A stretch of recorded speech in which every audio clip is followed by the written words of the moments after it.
Toxic people test your peace, but your power lies in how you respond, not in how they behave. Brené Brown reminds us that courage, clarity, and compassion are our best shields. Learn to know your worth so others can't define it. Set boundaries like acts of self-respect, not punishment. Don't react to drama. Your calm is strength. Offer empathy without attachment and walk away with grace when peace costs too much. Surround yourself with people who lift you up, and remember, healing makes you softer, not weaker. True strength is staying kind in a world that tests your heart. They charm, they manipulate, they hurt, they apologize, and then they repeat. Every time they tell you they didn't mean it, that they were just tired and just stressed or just joking. And because you're kind, because you believe in giving people the benefit of the doubt, you keep accepting those explanations until one day you wake up emotionally exhausted and realize their sorry never comes with change. That's when you must shift your focus.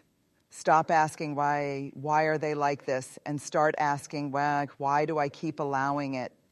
Because their excuses are endless, but their behavior tells the truth. You see, people can fake words, but they can't fake consistency. A pattern reveals what a person truly values. It's not about what they say, it's about what they keep doing, especially when no one's watching. And when you start recognizing patterns instead of listening to promises, you take your power back. Let's be honest. Many of us were raised to be understanding, patient, and forgiving. But there's a difference between compassion and blindness. Compassion says, I understand you have pain. Blindness says, I'll keep letting your pain destroy me. Toxic people love when you blur those lines. They want you so focused on their excuses that you ignore your own exhaustion. They want you to question your intuition, to second guess your memory, to think you're overreacting. That's how manipulation works. It thrives in confusion. But clever people, emotionally aware people, learn to trust patterns, not apologies. They stop explaining their boundaries and start observing behavior. Because once you see a toxic pattern clearly, you can't unsee it. Recognition is the first step toward liberation. When you recognize the pattern, you stop being their emotional puppet. You stop waiting for the version of them that only exists in your hope. You see the truth that their words are a disguise and their actions are the evidence. So the next time someone says, I didn't mean to hurt you, look beyond their words. Have they done it before? Have they said this before? Do they keep promising growth but deliver chaos? If the answer is yes, that's not an accident. That's who they choose to be. And once you see that pattern, you no longer take it personally. You stop trying to fix, to convince, to explain. You simply accept. This is who they are, and this is what I will no longer accept. Recognition is power, because you can't heal what you keep denying, and you can't protect yourself from what you refuse to see. The clever move is to step out of the story they tell and step into the truth you already know. One of the cleverest ways to deal with toxic people is to understand this truth. You will never win a battle that was designed to exhaust you. Toxic people don't argue to find understanding. They argue to dominate, to confuse, and to drain you emotionally. They twist facts, deny what happened, shift blame, and play the victim. And before you know it, you're caught in a cycle of defending yourself, explaining your intentions, and proving your worth, all while they sit back and enjoy the chaos they created. That's why the most powerful move you can make is not to argue, but to disengage and do it with dignity. You see, arguing with a toxic person is like trying to teach a snake to hug. No matter how much effort you give, it's just not in their nature to meet you with empathy. They don't seek truth. They seek control. They want your reaction because it fuels their power. The more you try to make them understand, the more control you give them. So what does disengagement look like? It's not dramatic, it's calm, it's quiet. It's the gentle, powerful act of saying less. You respond with composure instead of emotion. You refuse to match their energy. You don't yell, you state facts. You don't defend, you detach. You don't chase peace with someone who benefits from. Boundaries are one of the most misunderstood acts of self-love. People often confuse them with coldness, rejection, or punishment, but in reality, boundaries are not walls to keep people out. They are armor to protect your peace. When you're dealing with toxic people, boundaries aren't optional, they're survival. They are the invisible lines that say, you can't speak to me like that. You can't take from me without giving back. You don't get to control my emotions. A boundary doesn't mean you hate someone. It means you love yourself enough to stop letting them drain you. Let's be honest. Many of us were taught that being nice means saying yes, even when we want to say no. We were raised to please, to smooth things over, to avoid conflict at any cost. But the truth is, every time you say yes, when your soul is screaming no, you betray yourself. You teach others that your comfort is optional. You teach them that your silence is approval. And toxic people, they notice that. They study your patterns. They learn where your boundaries bend. They test how much guilt it takes for you to give in. And once they know that you'll eventually cave, they never stop pressing. That's why boundaries are not selfish, they're sacred. They protect what's pure, what's kind, and what's peaceful inside you. Using boundaries like armor means this. You decide how people treat you. You decide what energy you allow into your life. You decide which conversations are healthy enough to continue. Here's the clever part. Healthy boundaries are quiet. They don't need to be explained over and over again. You don't need to lecture someone about how to treat you. You simply respond differently when they don't. You stop over-explaining, stop defending, and stop apologizing for saying no. Because no is a full sentence, and it doesn't require guilt to sound kind. The strongest people aren't those who fight toxic people. They're the ones who refuse to give them access. They don't build emotional walls and shut out the world. They simply decide, I can love you and still not let you hurt me. Boundaries don't make you cruel, they make you clear. They say, I respect myself enough to stop participating in my own exhaustion. And yes, some people will be angry when you draw the line, especially the ones who benefited from you having none. They'll call you selfish, cold, or difficult, but that's not a reflection of you, it's a reflection of their entitlement. You can't teach someone who refuses to respect your no, you can only enforce it. Because the moment you stop defending your boundaries, you start losing pieces of yourself. So let this truth sink in. You are not responsible for how others feel about your boundaries. You are responsible for how you protect your peace. Boundaries are love in action, not just toward others, but toward yourself. And when you finally wear them like armor, you realize something powerful. You no longer need to build walls to survive because you're already protected by the strength of your own clarity. One of the hardest lessons to learn, and one of the cleverest, is this. You can't heal someone who enjoys being in control of your pain. Toxic people don't just crave attention, they crave control. They want to control how you see yourself, how you react, how much guilt you carry, and how long you stay stuck trying to fix what they keep breaking. Their goal isn't harmony, it's dominance.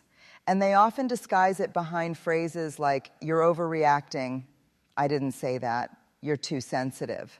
Each line is a quiet weapon meant to make you doubt your reality, because once they can control your perception, they can control your peace. Detaching from that control is an act of liberation, not rebellion. It's choosing to stand firm in your truth even when someone is trying to rewrite it.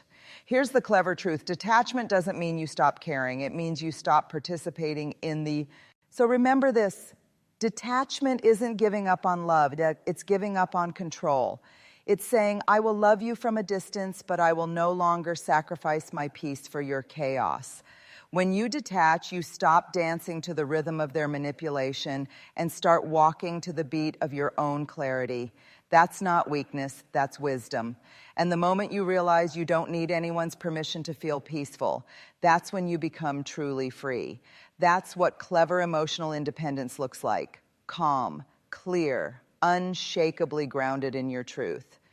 There's something profoundly wise about realizing that your energy is your most valuable form of currency.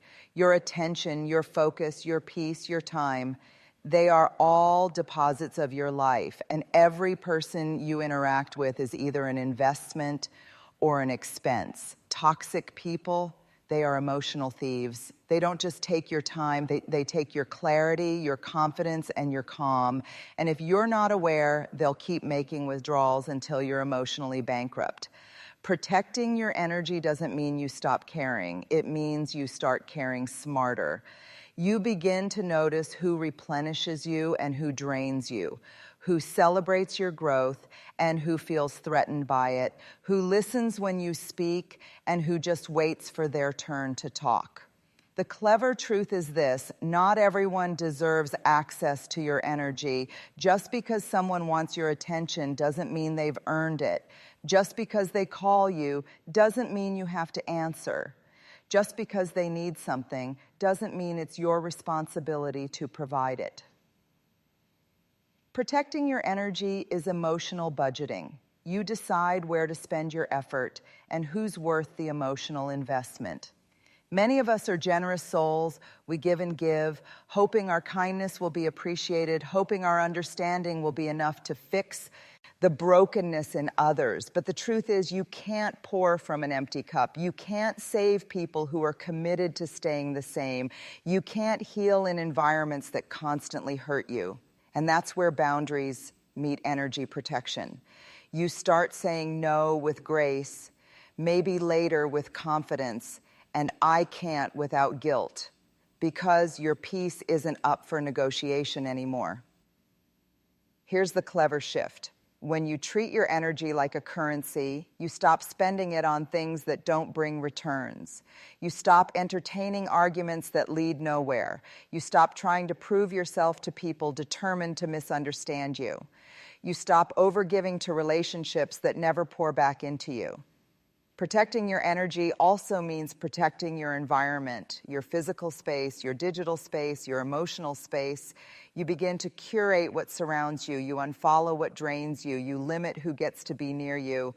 Because energy is contagious, and if you're constantly surrounded by negativity, even the strongest spirit will start to fade. And let's be honest, protecting your energy will sometimes make people angry, especially the ones who benefited from your lack of protection. They'll call you distant, selfish, or changed. But that's okay. You are changing, you're growing, you're finally realizing that your peace is not a luxury, it's a requirement. Protecting your energy means finally choosing you. It means waking up in the morning and asking, who deserves my light today? It means giving yourself permission to rest, to pause, to recharge, without guilt, without apology. And the beautiful thing, when you protect your energy, you start attracting people who respect it. You stop surviving in chaos and start thriving in calm. You stop reacting and start responding. You move through life grounded instead of drained. So treat your energy like gold. Spend it wisely, give it intentionally, and never let anyone guilt you for keeping some of it for yourself. Because your peace, your mental and emotional clarity, that's not something. So instead of explaining, start observing. Instead of pleading to be understood, start accepting what's in front of you. Because once you see that they're not listening to learn, they're listening to manipulate, you'll stop wasting your energy trying to make them get it.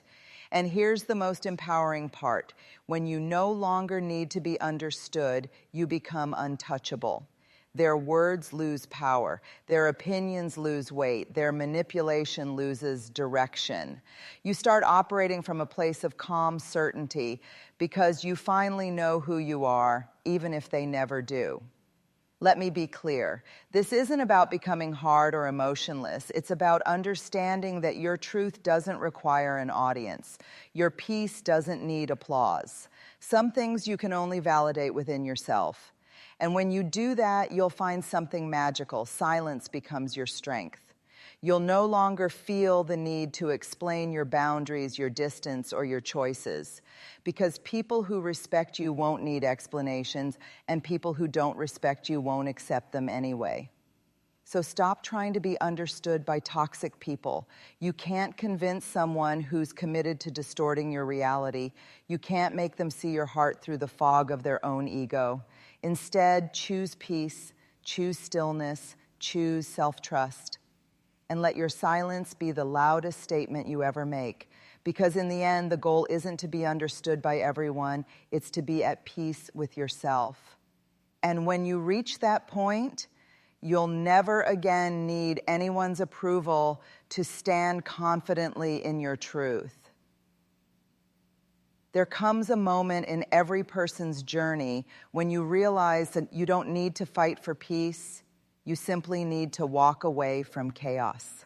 Toxic people feed on attention, not connection. They crave reactions, not resolution.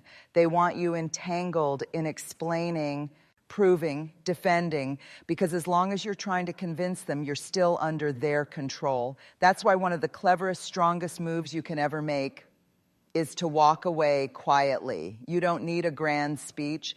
You don't need to justify your decision. You don't need to prove that you're right or make them see what they did wrong. Just go peacefully, calmly, completely. Because when you stop explaining your exit, you stop giving them what they want, your emotional energy.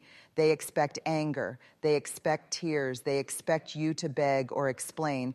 But what they never expect is silence. Silence is unsettling to the toxic mind because it exposes their powerlessness. Walking away without announcement isn't about pride, it's about maturity. It's saying, I don't need to destroy you to protect myself. It's realizing that closure doesn't come from conversations, it comes from decisions. Sometimes the most powerful thing you can say is nothing at all. You don't have to slam the door, you just stop unlocking it. And yes, leaving quietly will hurt. It will feel like holding your breath underwater for a while. You'll wonder if you made the right choice, if maybe they'll change, if you could have done more. But with time, you'll see clearly the silence you gave them was the peace you were trying to find all along. Clever people don't walk away to prove a point. They walk away to protect their peace. They understand that not every goodbye needs closure, not every ending needs explanation. Because when someone shows you who they are through consistent harm, the explanation is already written in their behavior. Walking away doesn't mean you've given up on love, compassion, or forgiveness.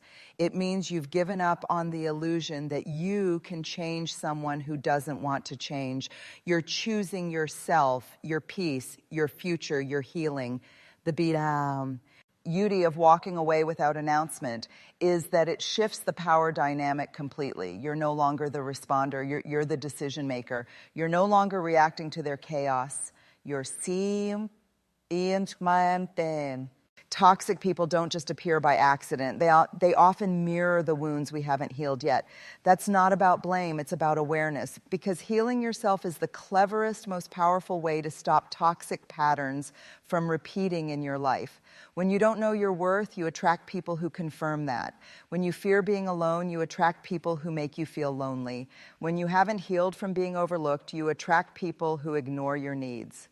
And until you address those wounds, you'll keep mistaking pain for connection, chaos for passion, and inconsistency for love. Healing is what breaks that cycle. Healing is what teaches you what peace feels like, so you stop confusing intensity with affection. It's what helps you recognize red flags before they turn into regrets. Clever emotional strength doesn't come from avoiding pain. It comes from understanding it. When you sit with your wounds, you learn what parts of you still ache for validation, approval, or attention, and that's where your power begins. in seeing that you don't need anyone else to complete you. You just need to stop abandoning yourself. Healing yourself means learning to choose calm over chaos, honesty over excuses, and truth over temporary comfort. It means asking, why do I keep forgiving behavior that hurts me? Why do I feel responsible for other people's emotions? Why do I stay in situations that drain me? And when you answer honestly, you'll find that most of it comes down to fear. The fear of being alone, of being judged, of not being enough. But here's the clever thing about healing. Once you start doing it, your energy changes. You stop chasing people who make you prove your worth. You stop settling for half love and mixed signals. You stop allowing chaos to feel like home. You stop rescuing people who refuse to save themselves. You begin to understand that peace is not found in another person. It's found in boundaries, self-awareness, and self-respect. And here's the beautiful paradox. When you heal yourself, you no longer attract toxic people because you no longer need them to validate your pain. You don't resonate with dysfunction anymore. You stop trying to fix what you didn't break. You stop giving people permission to drain you. Healing shifts your energy from seeking love to being love. Calm, steady, and self-sufficient. And when your heart reaches that place, toxicity no longer finds a home in you. Let me tell you something powerful. You don't heal for them, you heal for you. So that the next time someone tries to manipulate, gaslight, or devalue you, you recognize it instantly and walk away, not in anger, but in peace. Because when you heal, you don't just change who you attract. You change what you tolerate, you change what you entertain, you change what you allow. Healing is the ultimate clever response to toxicity because it takes you out of their game completely. You're no longer reacting to their patterns, you're rewriting your own. So don't just distance yourself from toxic people. Heal the part of you that kept the door open for them in the first place. That's where true freedom begins. That's where you stop surviving and start living, like light, whole, and deeply at peace.